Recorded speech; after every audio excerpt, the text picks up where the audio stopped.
Well, hello and welcome to African News on Voice of the People TV. I am Vivian Oguche. Before we begin the news, kindly visit our website www.vop.ng for fresh and trending news. Now the news in detail. South Africa meeting Mnangagwa attends 2025 Liberation Movements Summit. So Zimbabwe's President Emmerson Mnangagwa joined fellow heads of revolutionary parties at the Liberation Movements Summit, which entered its decisive final phase amid growing concerns over the future and relevance of the region's liberation movements. The three-day summit is held under the theme Defending the Liberation Gains, Advancing Integrated Socio-Economic Development, and Strengthening Solidarity for a Better Africa.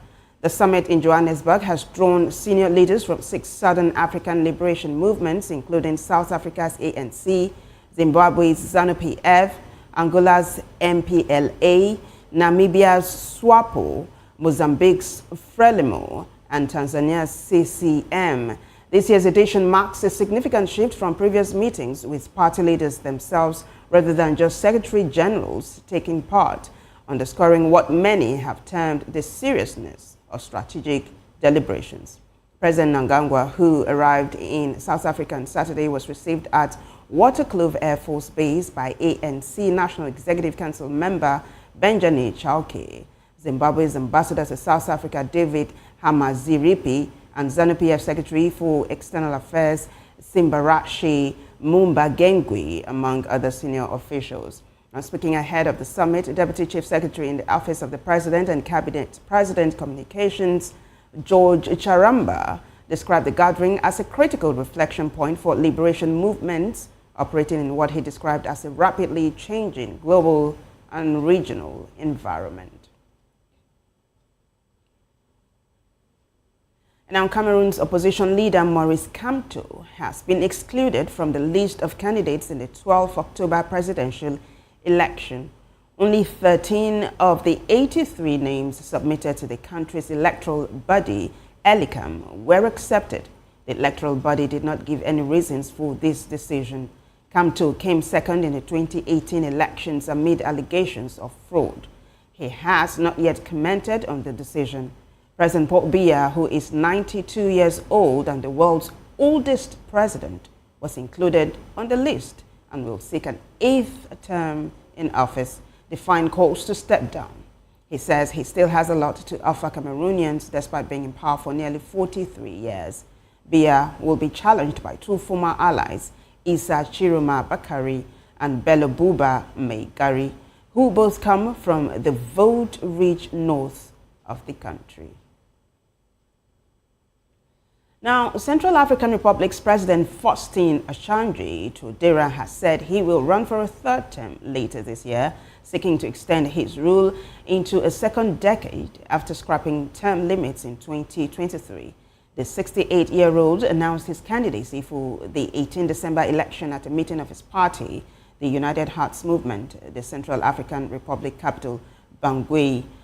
Since taking office in 2016, Touadera has enlisted outside forces to stay in power amid a persistent civil conflict, including mercenaries from Russia's Wagner militia, who intervened in 2018 on the side of the government.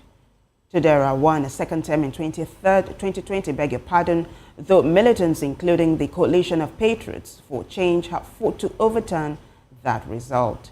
The army, backed by United Nations peacekeepers and Russian and Rwandan troops, has been fighting the group for years.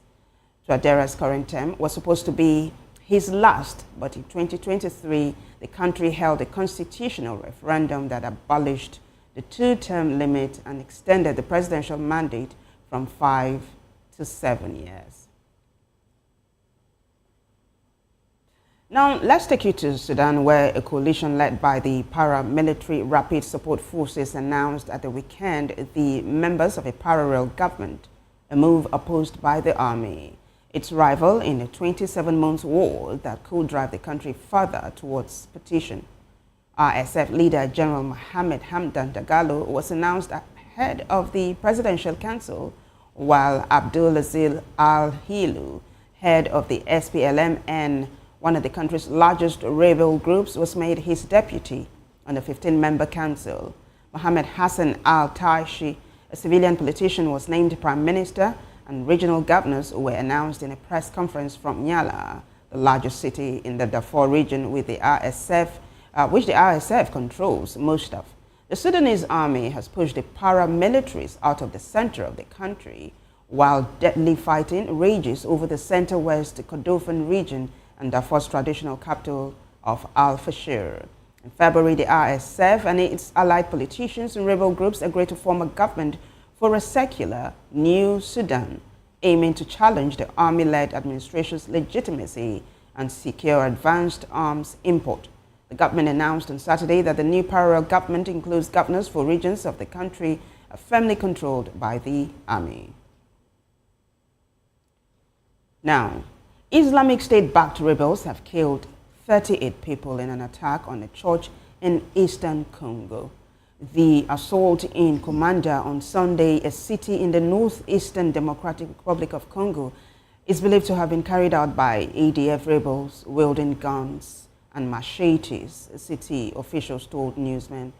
John Kato, an official in the city administration, said worshippers were taking part in a night mass when the rebels stormed the church in the early hours of Sunday morning. 38 people were killed, 15 injured, and several others were still missing, officials said.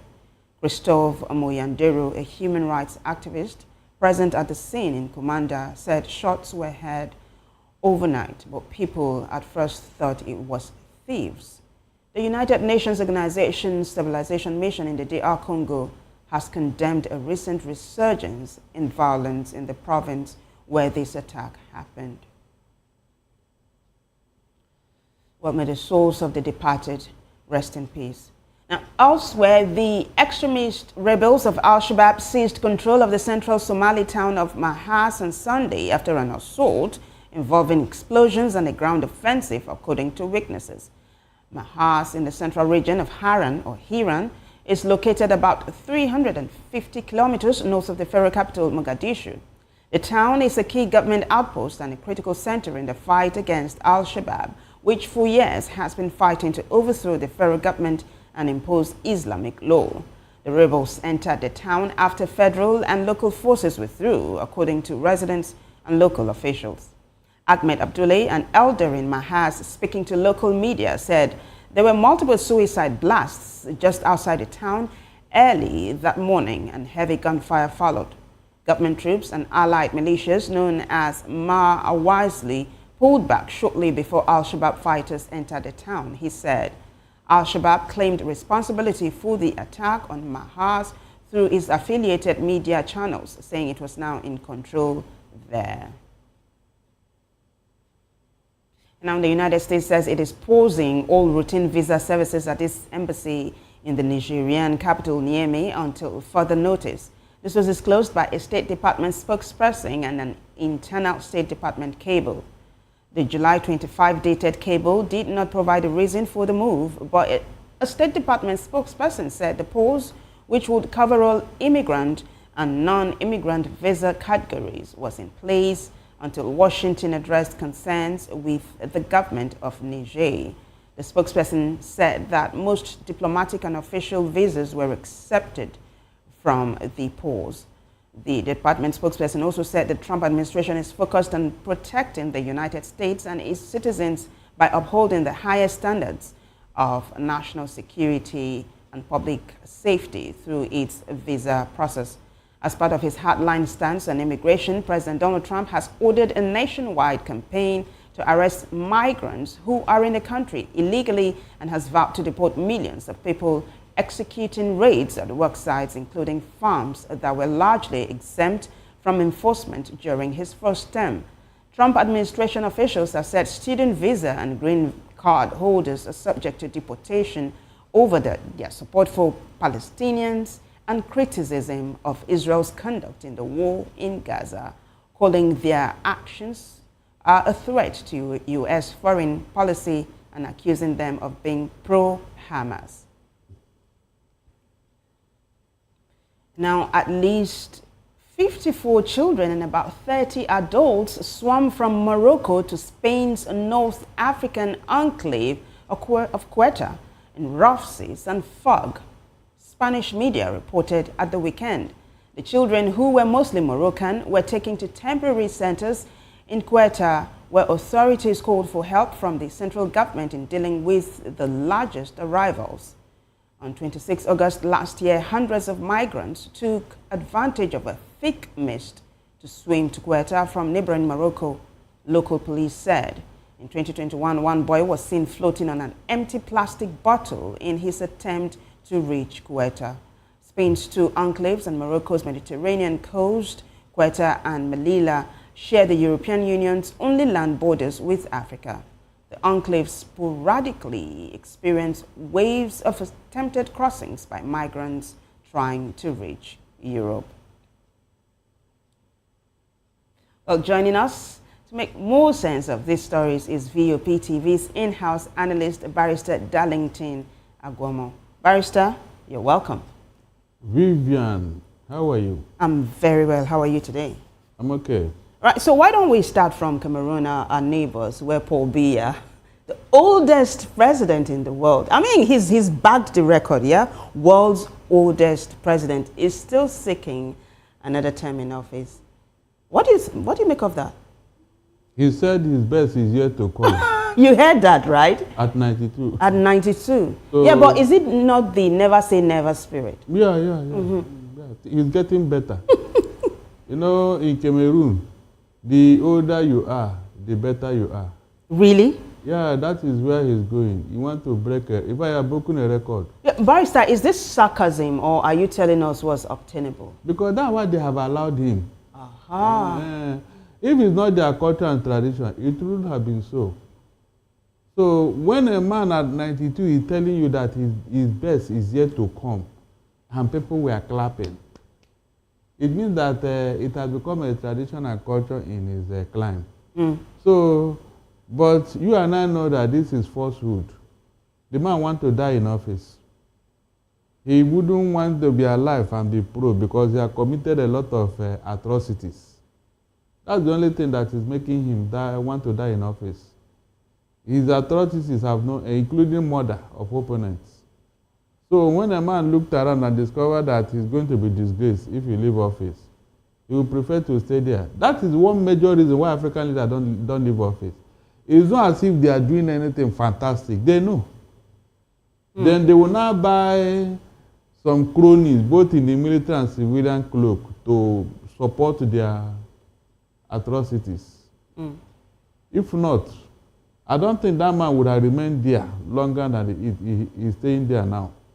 Now, why this is also a major story is the fact that Cameroon's opposition leader, Maurice Kamto, has been excluded from the list of candidates in the 12th October presidential election. So do you think this is the electoral body trying to pave a highway just for the president to make it to office again? They just want to show you a semblance of democracy.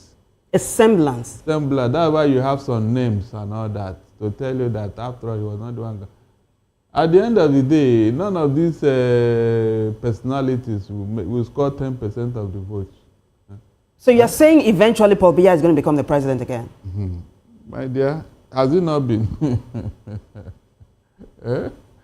Yeah, because what you're saying is there's not going to be any contest. There won't be. So, and that definitely is what you mean by a semblance of democracy. Would you then agree with former President Olusegun Obasanjo, who said that Africans do not need democracy, that it is not a system of government that thrives on the continent? Would you say he's right? There is no alternative, because the other thing that Olusegun is trying to suggest, they will not help humanity. Okay. Is it a monarchy or is it autocracy? He actually said Afro-democracy. What that mean? What kind of, which professor, university professor propounded that? How will it work? We have a gang of bad leaders in Africa who copy the wrong things. In the Western world that this thing came from, please, why is it working there? The people that have using this particular system as a form of government, do they have two heads? Why is it working there but it's not working in Africa? It is because the people in Africa are a bunch of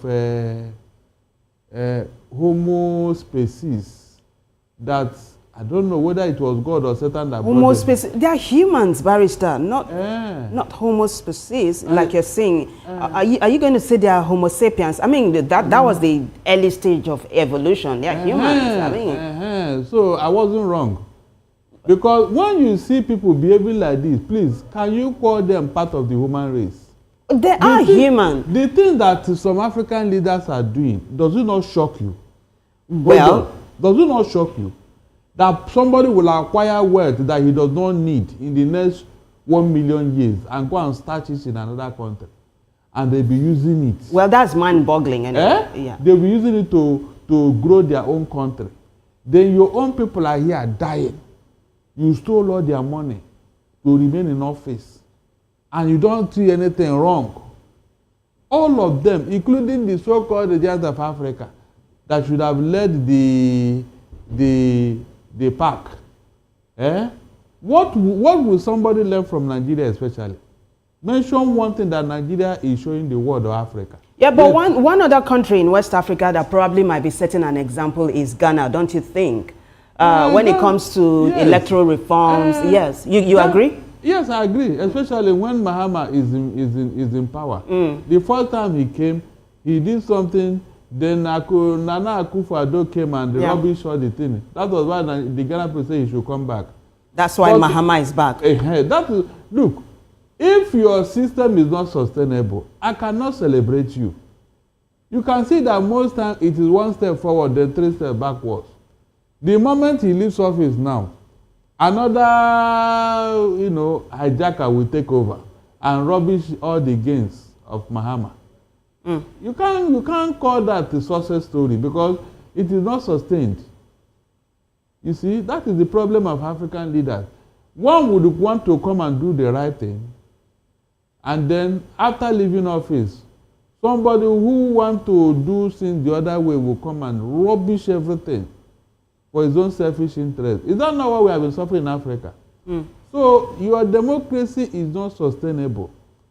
If we have a system whereby no matter who you are, no matter where you are coming from, you must sustain and maintain that status quo so that democracy can be deepened in Africa. But not so. So I don't celebrate a one-off success that is not sustainable. All right. Yes, I don't. That's a safe place for us to land on this particular one. There's another story along these lines of, presidents wanting to remain in office. This time is the president of Central African Republic, CAR, which is a war-torn country, really. The president, Faustin Archange Touadera, has said that he will run for a third term later this year, seeking to extend his tenure into a second decade. That's into, after 10 years, he's going to enter a second decade after scrapping limits in 2023. Now, the limits for being a president has been scrapped constitutionally in that country. So it's a legal thing for him to do. Of course. They are learning from their fellow brothers in Cameroon. Yeah, that's why they said bad habits easily infect others, especially when it comes to political bad habits. African leaders copy it easily. Yoweri Museveni is there. This other one is equally there. Many of them. Name them, they are there. Where did they got this sit-tight principle? Is it not from somebody? And maybe not from Africa, though. I mean, when you talk about the sit-tight phenomenon, you have the North Korean leader that is sitting tight. Leave that one. They are known to be a communist state. Okay. But this one, they claim to be democratic state. And so it's a false claim. There's nothing democratic about them. Like Paul Biya now, is he not going to conduct an election? So he will tell you that he conducted an election that brought him in. That if the Cameroonian people did not like it, they wouldn't have voted for him. You now ask yourself, was there any vote at all? Like the election they did in Lagos here on the 12th of June. Was there any vote? But APC cleared everything. Yeah, but did people vote or not? Eh? Did people vote? Who voted? Well, that's $1 billion question. Let me take you back to the CAR, the Central African Republic. There was a referendum before these limits was scrapped too.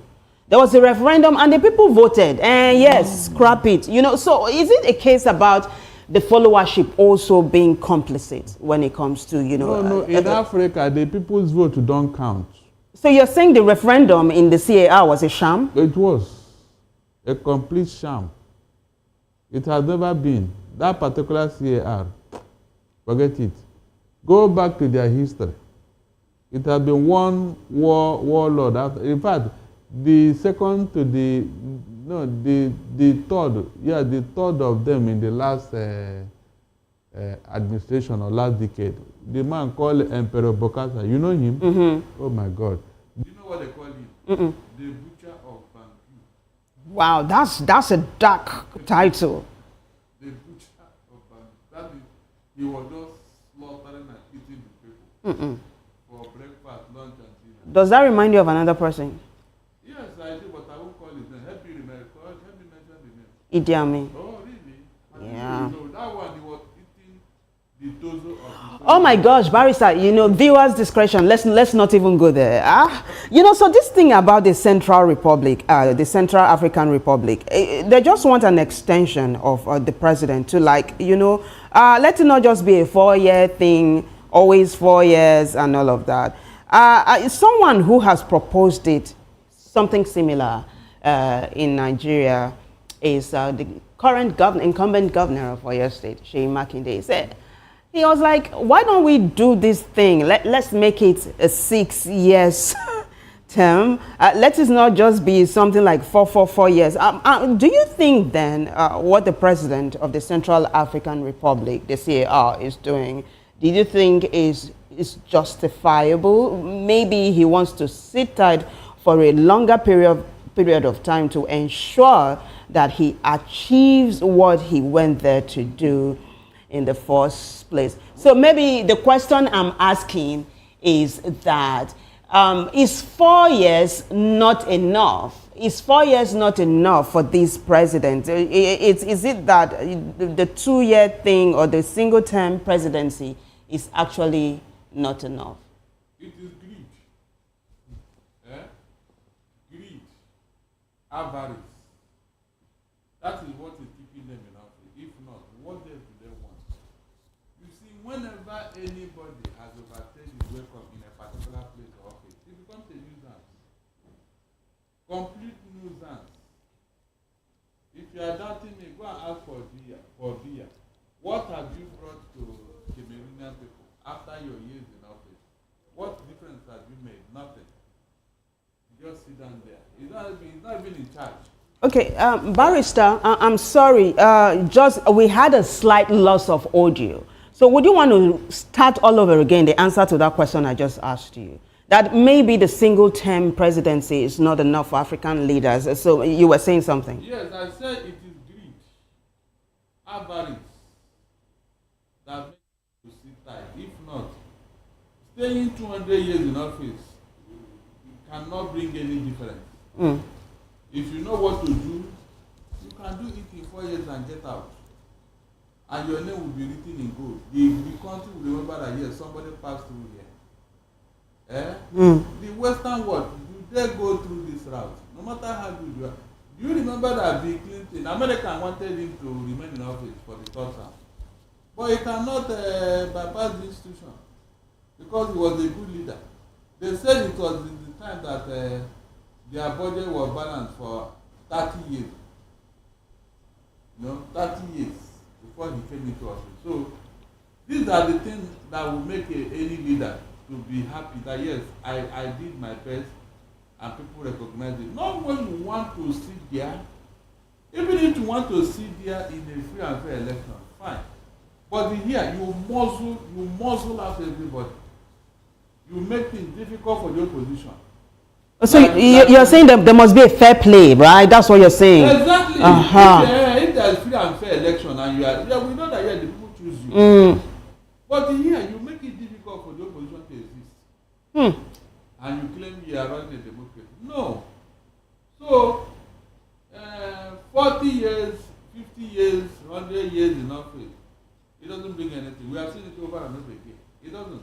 Rather, it constitutes a nuisance, both to the man and to his country. You know, when children are born, from year 1 till 40 years, 50 years, they know of one man who has been their president. What do you think will happen to those children? Psychologically, their mentality has been rewired because of that man and his policies. Can't you get it? Absolutely. So the same generation, they will follow the same trend. Have you seen how people destroy democracy? In fact, Barrister, hold your thoughts, yeah? We'll continue along these lines eventually after this short break. You're still watching VOP TV. We'll be right back. Stay with us. Barrister.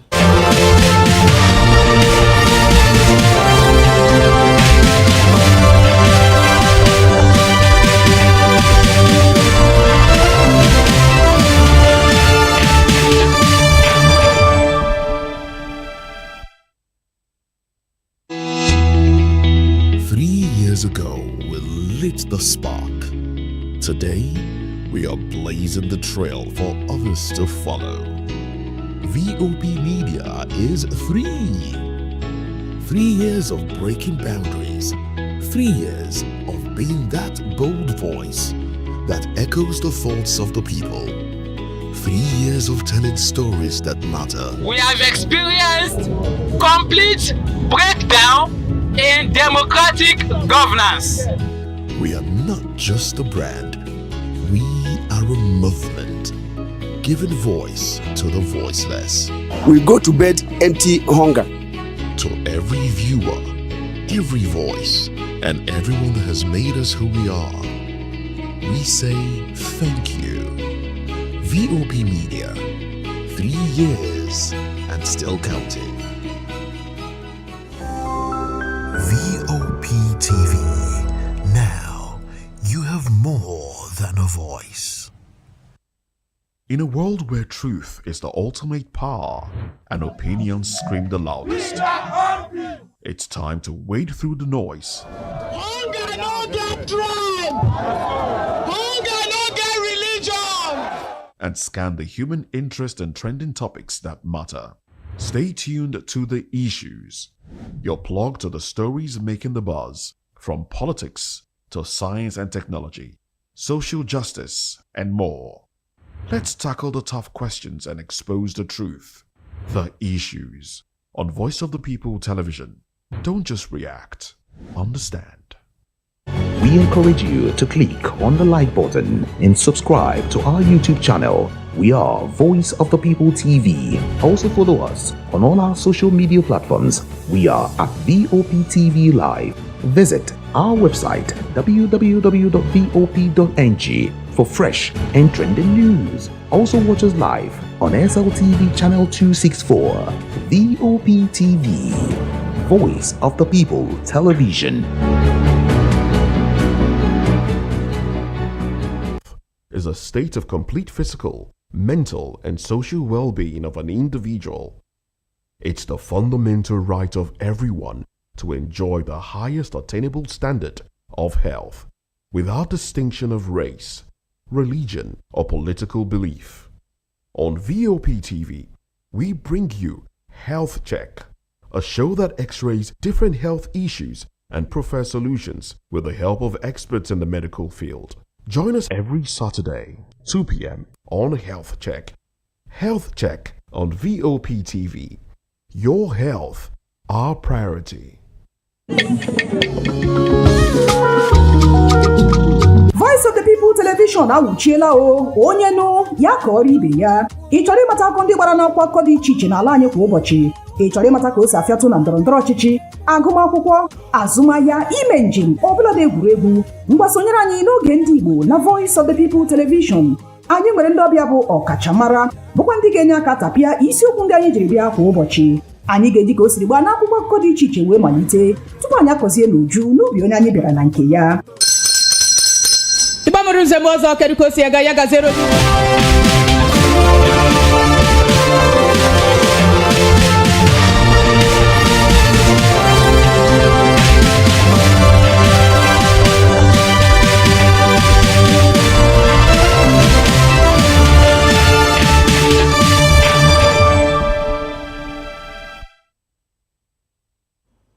Welcome back, everyone. It is still African News on Voice of the People TV.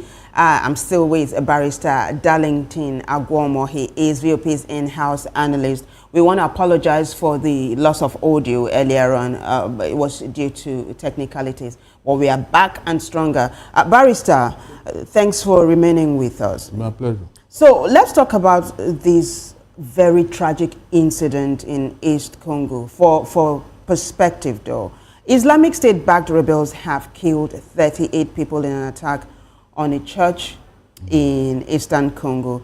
The assault in Komanda on Sunday, a city in the northeastern Democratic Republic of Congo, is believed to have been carried out by ADF rebels wielding guns and machetes.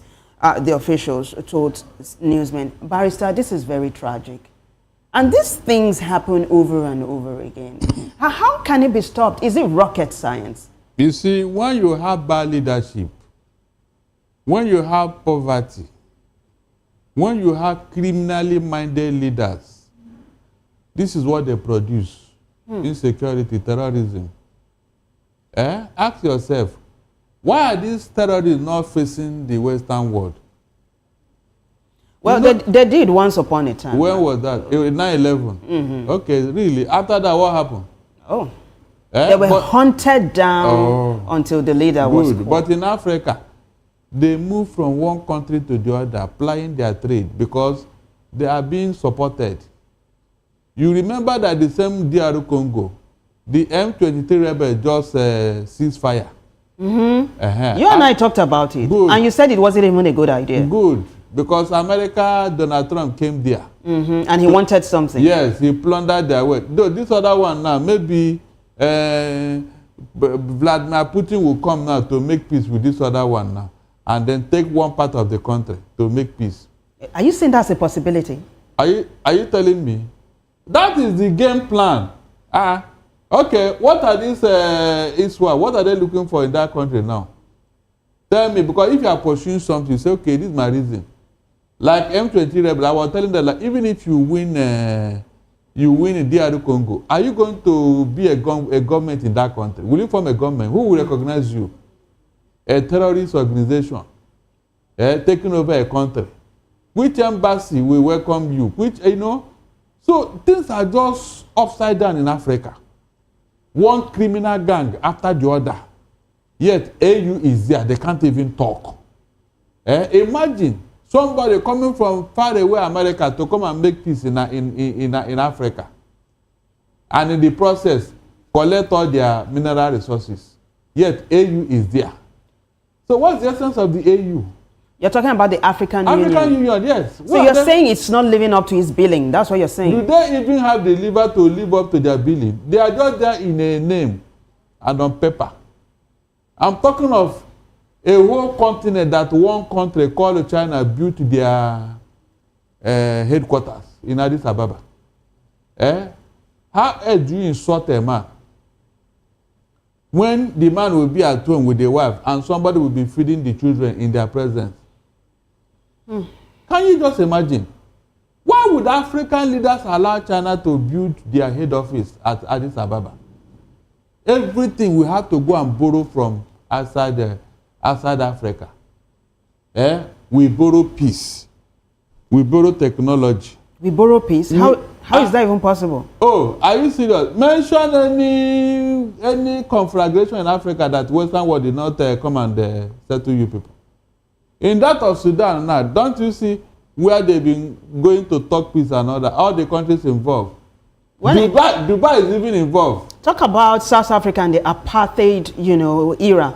Did Nigeria, big brother, not play a big role in ensuring that peace returned to? We are not the one that ended it. It was the same Western world that said enough is enough. They got tired of killing blacks. Really? Yes, they got tired of killing blacks. But the fact, the blacks actually fought for peace in South Africa. Yeah, they fought. And they had the support of other African, they fought. neighbors. But eventually, it was when the Western world got tired. In fact, the apartheid was becoming an embarrassment to them. Yeah, it was. Yeah. Especially in this century. Good. That's why they now place sanction on Pete Botha. Even the wife told him that, look, if you give these people freedom, I will divorce you. And she did it. So ab initio, they never wanted it. It was when pressure came from the Western world that they have to surrender. Your final thoughts on this, Barrister. Is there going to be light at the tunnel for Africa, though, at the end of the day? It may not be in our generation. In fact, in the next century, I don't think so. Well, I want to believe... Because these evil men are recreating themselves. When one goes away, 10 will replace them. So you're saying the hope lies in the hands of the younger generation? Yes, yes. Except one day we have a generation of African citizens who will begin to say no, and there will be a wind of change in Africa from one country to the other, so that leaders will now sit up. The amount of wealth that is taken away from Africa on yearly basis, you can use it to develop Africa. Well, we don't need to borrow money anywhere. Let's hope that this ideal society you're painting is just close by and not too far off, like you just said. It has to, or else Africa will implode. Well, we hope it doesn't get to that. But Barrister, if you are looking for peace, prepare for war. Well, Barrister, I think you just set us up for another discussion, but this is the much we can take, and as usual, you've been brilliant. Thank you so much. It's my pleasure. All right, I have been speaking with VOP's in-house analyst, Barrister Darlington Agwamo. You're still watching African News on VOP TV. We'll take a short break. When we come back, more stories. Stay with us.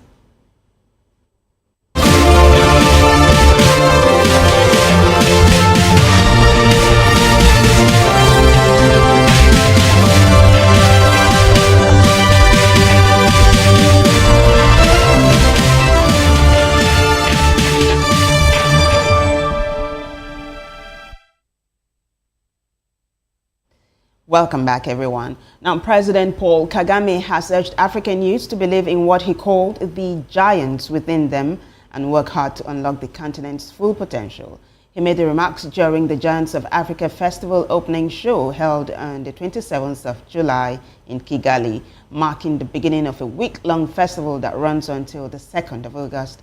The event also brought together young leaders from African countries and artists who opened the show with different performances showcasing their diverse cultures. And now Ghanaians are mourning one of the country's best-known singers, Charles Kojo Fosu, known as Daddy Lumba, who has died aged 60. A statement from the family of the legendary high-life artist said he died in hospital on Saturday after a short illness.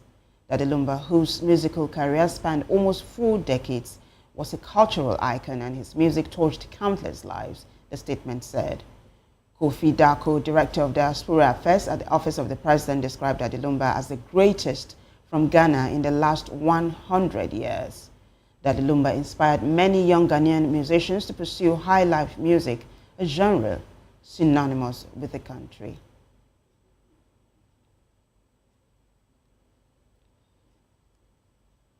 Well, in business news, the South African rand was weaker in early trade on Monday, with investor attention pinned on key economic data expected during the week. Amid this expectation, investors also eyed an uncountably close August 1 deadline for U.S. President Donald Trump's country-specific tariffs. At 05:24 GMT, the rand traded at 1700 hours against the dollar, 0.2% weaker than Friday's close. The risk-sensitive currency lost a bit of ground last week and remains on the back foot as cautious traders await tariff updates, with the country facing a 30% duty on its exports to the U.S. and an interest rate decision by the South African Reserve Bank on Thursday. Many traders and analysts expect another rate cut after inflation rose modestly in June, moving just inside the central bank's target range. And now South Africa's Valterra Platinum reported an 81% slump in half-year profit on Monday, hit by lower output and costs associated with this demerger from Anglo-American Platinum. Valterra's headline earnings were 1.2 billion rand, amounting to $67.62 million in the 6 months to June 30, down from 6.5 billion rand in the same period last year. The miner said its sales of platinum group metals decreased by 25% to 1.48 million ounces in the first half, mainly owing to the impact of flooding at its Amandelbult operations after heavy rains in February.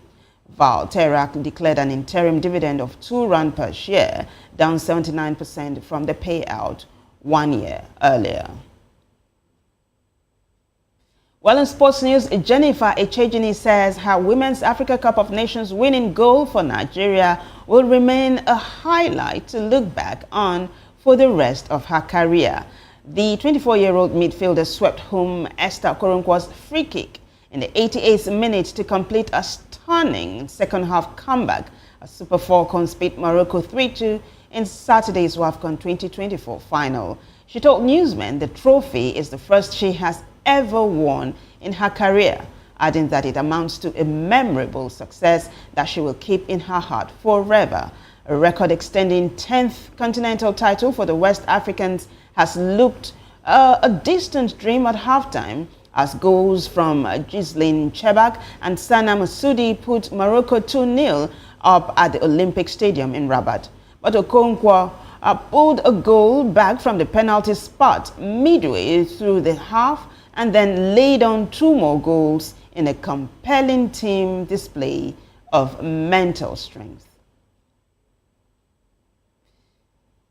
And the World Football Governing Body FIFA has confirmed that South Africa's 2026 World Cup qualifier against Nigeria will be played at the Toyota Stadium in Bloemfontein on Tuesday, September 9, 2025. According to FIFA's head of qualifiers and international matches, Gordon Savage, through the NFF, the match will kick off at 5 p.m. Nigerian time. The 46,000 capacity Toyota Stadium, formerly known as Vodacom Park and later Free State Stadium, is one of South Africa's most iconic sporting venues. Opened in 1995, it served as one of the match venues during the 2010 FIFA World Cup. This crucial match day 8 fixture in Group C is expected to be pivotal in determining which nation secures Africa's sole automatic ticket to the 2026 World Cup finals in the United States, Canada, and Mexico. It comes just 3 days after Nigeria hosts Rwanda in Uyo on September 6. South Africa currently top the group with 13 points from 6 matches, while Nigeria sit in 4th place on 7 points after a disappointing run of 1 win, 4 draws, and 1 defeat. The group also features Benin, Rwanda, Zimbabwe, and Lesotho. Only the top team will qualify automatically for the World Cup, while the runner-up could get a second chance via the CAF playoffs and possibly the Inter-Confederation playoffs. Well, that wraps it up for us on African News. Thank you for watching. Do not forget to subscribe to our YouTube channel at Voice of the People TV and other social media platforms at VOP TV Live. I am Vivian Oguche.